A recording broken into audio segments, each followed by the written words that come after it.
大家好啊，江苏这边有兄弟俩人啊，一个叫做马伟斌，一个叫做马红斌的兄弟俩人做掉了2名警察啊，并且呢，这俩人都认为自己做的没有错，拒不认罪。那这中间究竟是怎么回事呢？这是咱们今天节目的第一个话题。那咱们今天节目的第二个话题呢，就是英国这边厉害了，对华为开出了非常严厉的禁止令。那这个咱们放在节目后半段来说啊，先来说一说这个最重要的事情，就是这个江苏兄弟两人做掉2个警察的这个事件，可是里程碑式的事件啊！你们发现没有？海外的这些民主大师啊，没有一个人报道这个事件，推特上、油管上都没人说哦。你们天天说大陆这边大陆人不敢反共产党，你们天天说美国好呀，观众朋友们。你们看看这些民主大师、杂碎们、大外宣们都在干什么事儿呢？在美国鼓吹美国内战，煽动美国人民战争。好啊，美国给你言论自由，美国给你人权，美国给你高工资、高福利、高人权待遇，你就这样来破坏美国吗？好，中共这边人家真的有人动手干掉了共匪的走狗了，你们怎么不说呢？你们怎么不替他们伸冤呢？你不是灭共吗？大陆这边真正有人付诸于行动灭共了啊，干掉了2个警察，这些灭共战神怎么不说了？怎么就选择性无视了？干什么呢？这是啊，到美国灭美了，什么意思吗？你们究竟是灭共还是灭美呢？美国就可以煽动内战了，你咋不敢煽动中国的内战呀？那这2人干掉警察究竟是怎么回事呢？你们听面具人我给你们讲啊。以下内容呢，因为和谐的原因，有些字呢我只能用别的文字或者发音来代替啊。7月6日，江苏淮安发生重大暴力袭警案，2名警务人员去了极乐世界。8月27日，这起重大暴力袭警案第一次开庭，庭上呢，淮安市检察院以故意牺牲他人罪、寻衅滋事罪对马伟斌、马红斌提起公诉。11月24日上午，淮安市中级人民法院再次开庭，被告人马伟斌犯寻衅滋事罪，判处有期徒刑1年6个月；犯故意牺牲他人罪，判处极乐之刑，剥夺政治权利终身。决定执行。被告人马红斌犯寻衅滋事罪，判处有期徒刑1年6个月；犯故意牺牲他人罪，判处极乐之刑，剥夺政治权利终身。决定执行极乐之刑。看，这个敢牺牲掉我们国家警察维稳机构的兄弟俩啊，就是把人家干掉了嘛，就类似于之前的杨家、夏俊峰这类人。那这俩呢，因为干掉了共产党的核心维稳人员，那他们肯定是逃不掉必死无疑的。当然了，杨家、夏俊峰这2人啊，海外的民主大师也是几乎不提的。你们仔细看看啊，这些民主大师面对共产党的时候，就讲什么合理非呀，不要搞暴力呀，要对话中国呀，要改良中国呀。可是呢，你们仔细看啊，这些民主大师面对美国民主党的时候，就是要号召拿起武器干死民主党，干死拜登了啊！要暴力推翻美国的政府的选举结果，暴力推翻国会，暴力推翻大法院，暴力推翻五角大楼。那面具人，我想问你们这些人几个意思呀？你不是提倡暴力革命吗？你暴力革命，你要革中共的命还是革美国的命呀？人家美国选举怎么选关你屁事儿啊？是不是？你怎么打了鸡血似的要革美国的命啊？那中国这边出现了暴力革命了，革了警察的命的这种事情，你怎么不报道呢？你怎么不提倡呢？怎么你们变得和 CCTV 一样了吗？美国乱，美国傻逼，美国的民主都是假的国内你就要和平对话了。好，你说美国的这个民主都是假的，美国的选举作弊，美国人都是傻逼，那国内人呢？中共的选举不是假的吗？你跟中共反而要搞什么改良中国，和平对话了，不能暴力呀，要理性呀。你们说这些话的套路是不是和我党的中宣部是一模一样的？胡锡进也说了， CCTV 也说了，人民日报也说了，美国的选举是假的，美国的民主是假的，全世界的社会都是黑暗的啊，什么普世价值呀，都是忽悠你们韭菜的。然后呢，这些民主大师也说了啊，美国的选举是假的，美国的民主是假的，然后这个普世价值都是骗人的啊，政客们只讲极端的利益，是不是啊？然后呢，到了国内这边就是要讲理性、讲文明、讲和平了啊，到美国就是要讲暴力革命、推翻政府了啊。那你们这口径不是满足了我党的统战需求了吗？啊？这些民主大师到底想干什么？你们看不明白吗？啊，那这些民主大师说话的套路不是和我党的中宣部是一模一样的吗？那面具人我就想问了，你江峰呀、文昭呀、老黑呀，这些吴建民呀，这些人是不是在中宣部培训过呀？用的这套话语体系就是苏维埃政权的那种扣黑锅，或者是毛泽东政权的文革啊，什么民主党就是共产党，什么没有办法证实的，比如啊，川普就是神选之子。那面具人我还说我是神选之子呢，我爸当年射了几亿颗，里面唯独就我这么一颗来到人间了，那我不是神选之子，我是谁？对不对啊？你们这些杂碎和共产党的步调怎么那么的一致呀？啊，毫无理由的抹黑嘛，煽动仇恨，煽动极端化嘛，什么就应该消灭黑人，就应该消灭亚非拉啊，白人至上，黄人傻逼，对不对？你说什么意思啊？啊，来继续看这个案件啊。公诉书显示，马伟斌、马红斌两兄弟因寻衅滋事被网上追逃。他们两个这个寻衅滋事犯罪啊，我查了一下，说法很多，有的说是因为打架，有的说是因为网上传播所谓的造谣啊。当然了，面对共产党的这种封闭性的媒体啊，没有采访自由的媒体，你能获取的资讯都是非常有限的，并且呢，很可能是官方有意透露出来的，否则呢，你只能靠猜的。因为他们逃避网上追逃嘛，所以呢，今年7月6日上午啊，警务人员就追踪到了淮安板闸家院去抓捕两人。被告人马红斌不仅不予以配合，还几次持菜刀冲出厨房行凶。双方在僵持的过程中啊，被告人马伟斌突然从504室门外持2把尖刀冲了进来，疯狂地袭击室内的4名警务人员。马红斌见状呢，也持菜刀砍向了民警，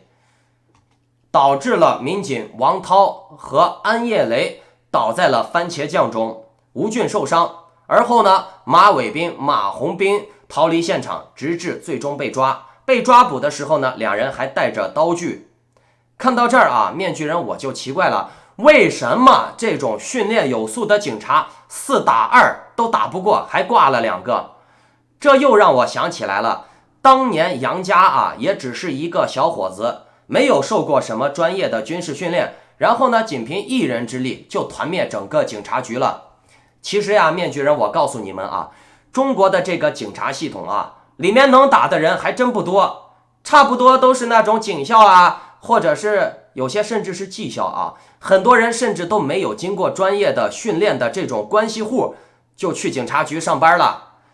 因为呢，这些警察啊，他们直接维稳的是基层老百姓，也不需要特别大的战斗力，所以呢，他们的战斗力要求不高，和中国的军队的要求啊，差距还是很大的。当然了，中国的这种官员体系啊，它正是因为这种裙带关系，一层勾一层的，大家的利益链条互相捆绑，腐败链条互相捆绑，反而呢，和中共的这种阶级统治维持着一种巧妙的平衡。因为大家都在这个利益循环当中，谁也不想谁出事儿，懂了没？那这兄弟俩做掉警察可是大事啊！在8月27日庭审现场啊，马伟斌称他带刀就是为了抗拒抓捕。嫌犯之一的马伟斌还多次打断审判长、公诉人的问话，他承认自己杀害警务人员的事实，但是呢，他拒不认罪。他还表示民警上门抓捕是骚扰。另一嫌犯马伟斌之弟马红斌因为在抓捕过程中中枪，坐着轮椅到庭，同样拒不认罪。看，我刚才说了4打2打不过，然后呢，这个马红斌还中枪了，那证明警察是配备枪械的，就这啊，还打不过2个人啊，那这个咱们都不说了，咱们先说这个马红斌、马伟斌的论据，说因为人家闯到他家里面啊，所以他干掉了这些人，他可以不用认罪。在西方国家啊，尤其是美国，警察就算是在没有搜查令的情况下啊，你随意进入别人的屋子了，你警察没有搜查令，你随意进入别人的屋子，那也是违法的，懂了没？所以人家可以反抗你。那这个马红斌、马伟斌这种拒不认罪，看似是有一些逻辑，但是这种逻辑在中共的统治下不是逻辑，懂了没？在中共谁是王法？共产党就是王法。而且呢，你们看啊，这俩人拒不认罪，这是多大的仇呀！当然了，官方媒体把这俩人渲染成了什么十恶不赦的大坏蛋。两嫌犯的亲属邻居透露说，马伟斌、马红斌平时性格暴躁，脾气恶劣。起诉书中显示，嫌犯马红斌曾6次获刑，3次获刑涉及实施流氓行为罪，3次涉及盗窃罪，1次涉及强制猥亵罪，1次获刑涉及放火罪，其中1次同犯为纵火罪、盗窃罪，1次同时为实施流氓行为罪盗窃罪说的乱七八糟了，我都有点混乱了。反正扣了这么多的帽子，那面具人我想说共产党治下，反正他想怎么说他就怎么说，因为信息不透明，所有的东西都是按照党的标准来的。当然了，被干掉的这2个警察，我也替他默哀这个警察咱们也不知道他们的人品到底怎么样，但是呢，我标题中也说了，在共产党的统治之下，老百姓都是牺牲品，不管你是警察、基层的公务员还是被镇压的人，这些人都是共产党布下的游戏规则当中的这个小兵炮灰，互相厮杀，懂了没？那说到这儿了，肯定还会有人说你说中共没有采访自由，没有言论自由，其实呀，美国也没有，对吧？美国也没有言论自由呀，你看推特删帖呀。那面具人，我想让你们搞明白美国的言论自由也是相对的，没有绝对的。我举一个很简单的例子，你在推特上面删人家帖子，对吧？很多人都对这个有意见。那我问你比如你在推特上面煽动别人去杀人放火，那你的这个帖子该不该删那面具人，我问你们，言论自由就是可以没有底线的说脏话做坏事吗？这就叫言论自由了。好，有人说言论自由要按照川普的标准来做，对行，是不是意思表明的就是说对川普好的言论要留下，其他的言论都是抹黑川普的、造谣川普的都该删，对不对？那面具人，我就想说，这不就是双标吗？这不就是共产党的统治逻辑吗？一切最终检视权以共产党为中心，对不对？这些民主大师说白了就是利用信息差，先入为主的给你们描绘一个世界，尤其是没见识过民主的人，他们听了民主大师描述的世界以后一看，哎呀，原来民主社会是这样的明白了吗？这些民主大师他们利用你现有的认知来带着你自己走，每个人都会有思维惯性的，这个是大脑的结构和人的生理本性决定的。在华人生长环境中长大的，他们看世界的方式和思维模式也是基于他在华人环境中建立起来的经验来判断世界的。然后呢，民主大师就故意给你混淆你过去的经验和你未来即将看到的东西，他让你认为你未来即将看到的东西和过去其实本质是一样的，这个世界上任何社会都差不多。那这样呢，你如果信的话，那证明他们的目的就达到了。最终呢，他们会给你绘制一个真正民主的大同的乌托邦，只不过这种民主目前呢在人类社会还不存在，我们要往这个方向去奋斗。你不管美国、英国，他们现在的民主都是假的都是割韭菜的，都是虚伪的。我们应该推翻它，应该往这种真正的民主去迈进咱们都是理想主义者，那怎么样来实现呢？原来美国的民主也是虚伪的，真正的民主之路还很长。那么我们拿起武器推翻选举结果，暴力革命，干死民主党。那这个思维又回到了咱们这个经验的过去，又回到了共产主义那套极端仇恨、打土豪分田地的思维了，是不是？千错万错都是这个世界的错。那面具人，我告诉你们啊，你们陷入这种言论，只会让你们变得越来越不好。那说到美国了，说到民主社会了，咱们再来说一说啊，你们仔细观察这个世界啊，随着拜登的上任，全世界开始慢慢强硬起来了，日本、韩国、英国、印度都强硬起来了。为什么？就是因为民主党的信誉。虽说拜登之前几十年的能力不是很突出，但是你看拜登他也没有做过什么出卖队友的举动。那川普就不一样了，任何事情都能按照生意套路来谈的加拿大、日韩都被川普卖过，对吧？川普他都已经明说了嘛，美国优先，美国走保守主义，去全球化。面具人，我想问一下在座的各位你们觉得去全球化真的可行吗？你们难道不知道美国恰恰就是在全球化受益了吗？互联网、中东市场、全球的廉价劳动力、美国的高精尖出口，这都是全球化的收益呀，对不对？那你美国就包括二战都是全球化的收益，美国是二战中摘果子的人最大的赢家。那二战也是全球化战争呀，对不对？美国难道不是从全球化受益了吗？那美国恰恰就在全球化受益了，这些民主大师反而要说美国应该走保守主义，把这些玩意儿都去全球化了。那咱们想一个逻辑嘛，如果这些东西都没有了，什么中东市场呀、亚洲市场呀、全球市场呀、高精尖出口呀、廉价劳动力都没有了你们觉得美国还能活得下去不？同样了，现在是互联网时代了，飞机时代了，你想去哪儿，一张机票就搞定了。你想和谁聊天，网上一键敲敲键盘，链接全球。你美国怎么去全球化？你是想建防火墙呢，还是想闭关锁国呢？你们觉得把美国朝这种闭关锁国呀、去全球化的方向带的人是什么居心呢？你不要说什么中共搞知识产权偷窃了，那是另外一回事，跟全球化的本质没关系。人家搞什么偷窃，只能证明你自己疏忽大意并不能说全球化不好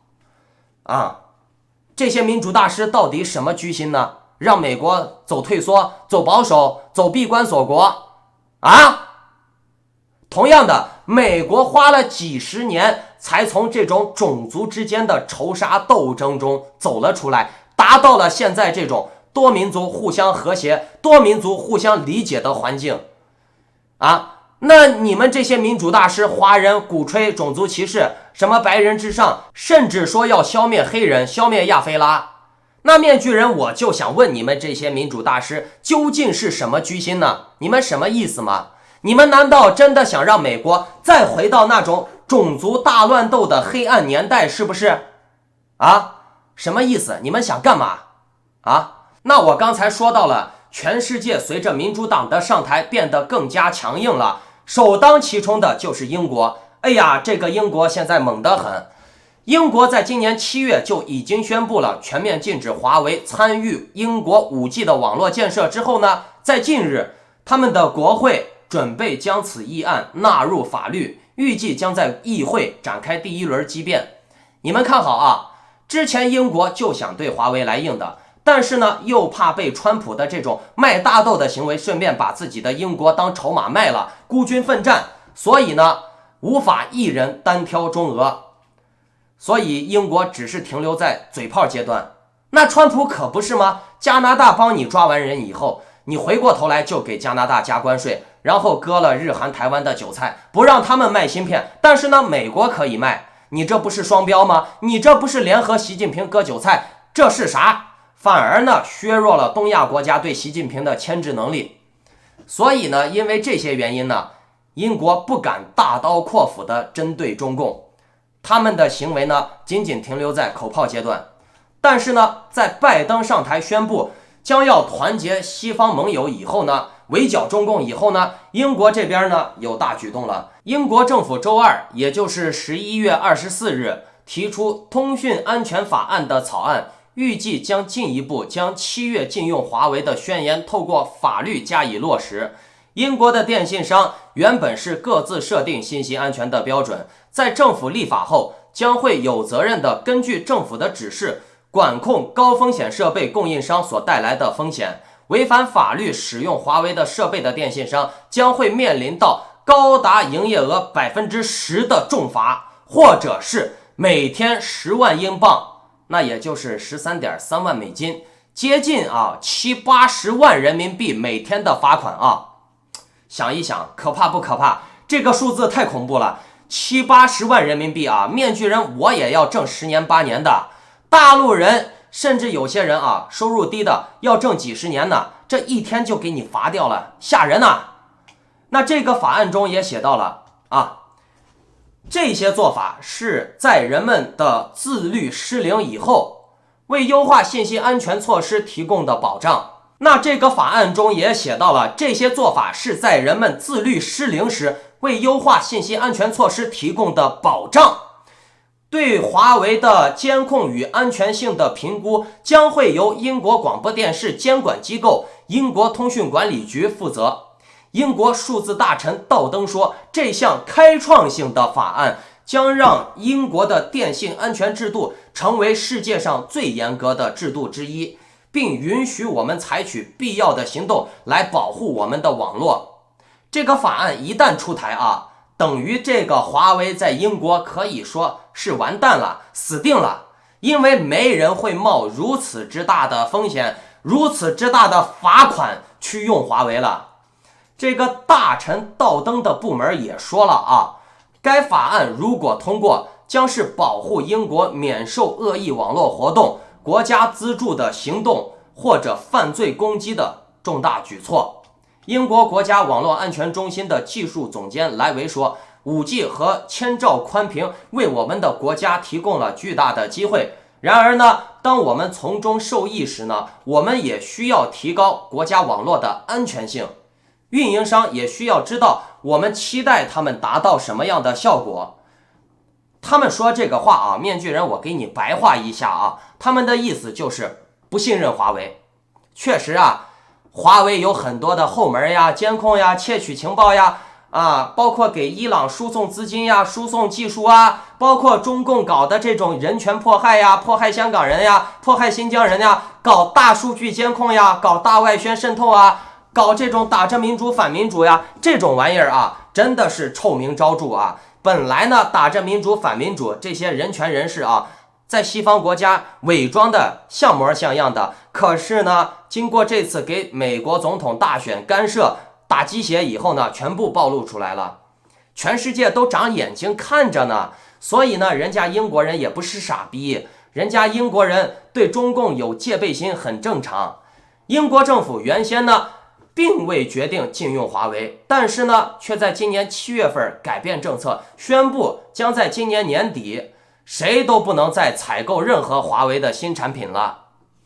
而所有的 5G 网络正在使用中的华为设备，在2027年之前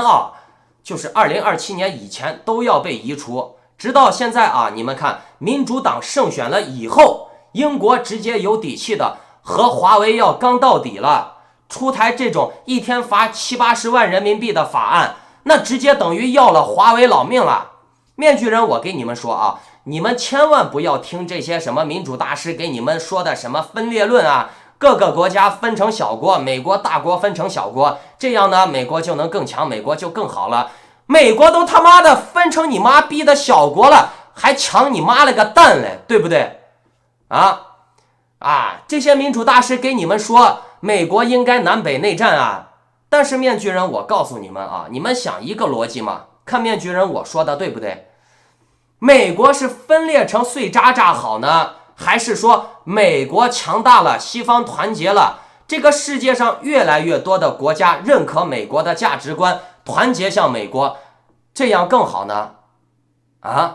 咱们先不说灭共不灭共，至少呢，全球更多的国家团结到美国周围，全球更多的人认为人类不应该是互相阶级奴役，不应该是互相仇恨，不应该是互相利用，人类应该互相帮助。像你中共这种极右翼唯物主义法西斯